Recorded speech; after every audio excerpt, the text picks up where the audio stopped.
once and never again. I'll never go back, cause they're thinking for yourself's a hell of a sin. Us against them, I wonder who wins. Cause all we really have to do is spend logic to get under their skin. That's why we're action. In abundance, but we say, well, because they don't have money and they can't contribute to our economy, then we can't do that. We can't help them, because helping is socialism. And to that I say, fuck you and fuck that. Whatever. I think that we can have a world without it. We can have a world without money. I think that the world today doesn't have to be that way. It doesn't have to be the way that it is, and I think that it's so hard for us to think outside the box, because other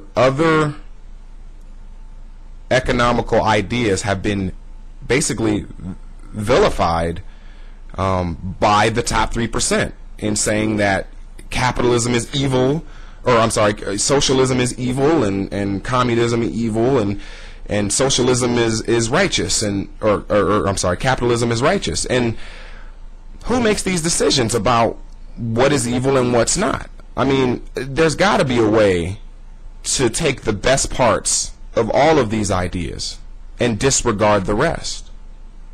Basically act like I was crazy. I don't feel like human beings need to work beyond jobs that improve the human condition. You know, to me, working as a salesman, selling things, whatever that is. If you work in a call center and you're basically doing cold calling, you mean to tell me that people should be doing that job? That is the most useful that a human being, the peak of evolution on this planet, could be doing?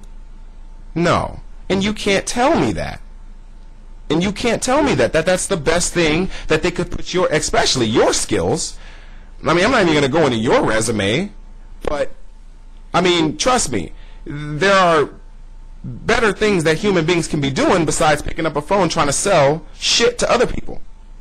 And why? So that people at the top can make more money. Why? What do you need money for? You got money. But they don't look at it that way. They look at it as keeping the system going. I think one of the best things that will ever happen, especially to America, is when the baby boomer generation dies off. I mean, he was saying the same shit that KKK hero was saying earlier, you know, about how every other race is inferior to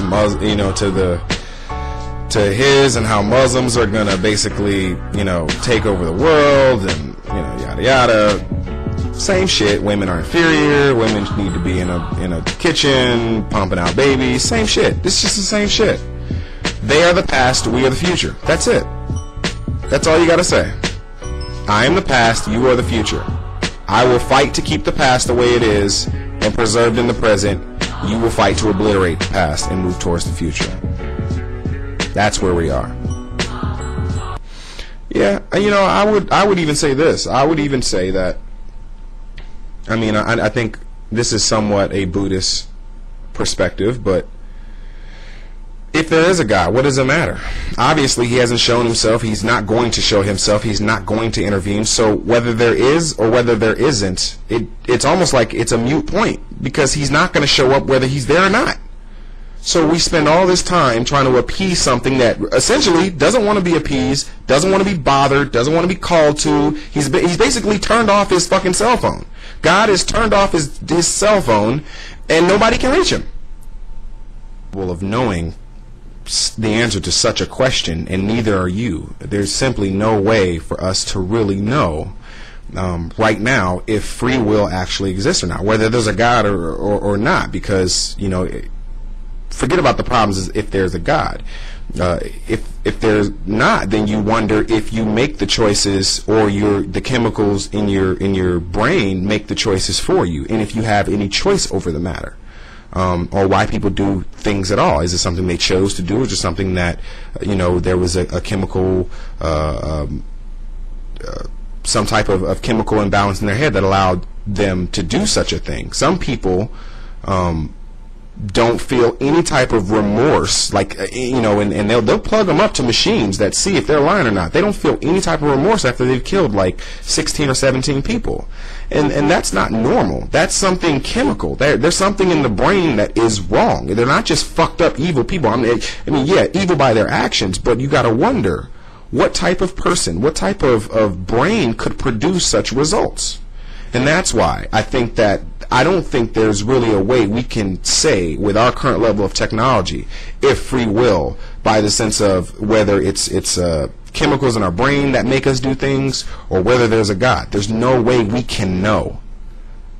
I don't take the position that there is no free will or that there is free will. I just don't know enough about it to make a decision. I do know enough about God to make a decision whether there is or isn't, but there's no way I can know. Which is why I'm an atheist in that sense, that I don't believe that there is, I don't think that there is, and if that definition qualifies me an atheist, then that's what I am.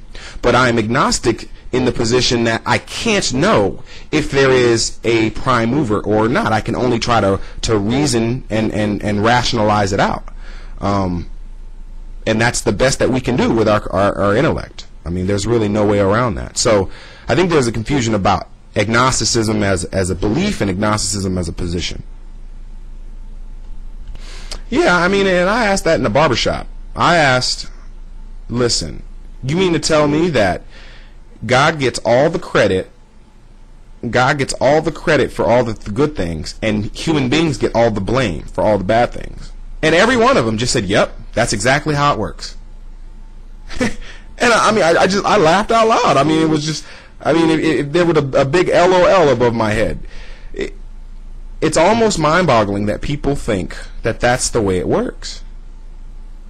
And that the only worth you have is as a sinner. That's the only worth you have. And that no matter what, the only thing, your only purpose in life is to apologize for your sin. I mean, I see people, you know, on YouTube all the time talking about that. People send me messages all the time. One day you'll learn about sin and God. What the hell does that even mean? Please define to me what a sin is. Right after you can tell me what a God is. And most people can't do it. Most people can't even define what they believe in. They just believe it because they were told to believe it, and they feel the stronger they believe it in public, the more, I don't know, credibility they get, you know, the more, I don't know, clout they get. I mean, what do you get from it? And so I mean, because at the time I was a believer too, and we used to have these arguments about, you know, why God would be so petty. You know, our arguments about religion stemmed from the pettiness of God. And I think one of the defining moments in that, and in the whole journey towards secularism, was the question that, had African Americans not been a product of the transatlantic slave trade, would we believe in the Judeo-Christian God? And I think that was the question that started it all, because she said, you know, if she would have answered, I don't know, or, you know, probably not, or whatever the case may be, then I probably would have still believed, because there would have been no reason for me to challenge that. But she said yes, because God had a plan for us. And that bothered me. That bothered me. You know, to say that God would use something like 400 some odd years of slavery to institute some sort of a divine plan that he essentially has the power to just execute it, whatever that plan is, and just make it happen instead of having a plan, which is retarded. But I think that's where it started.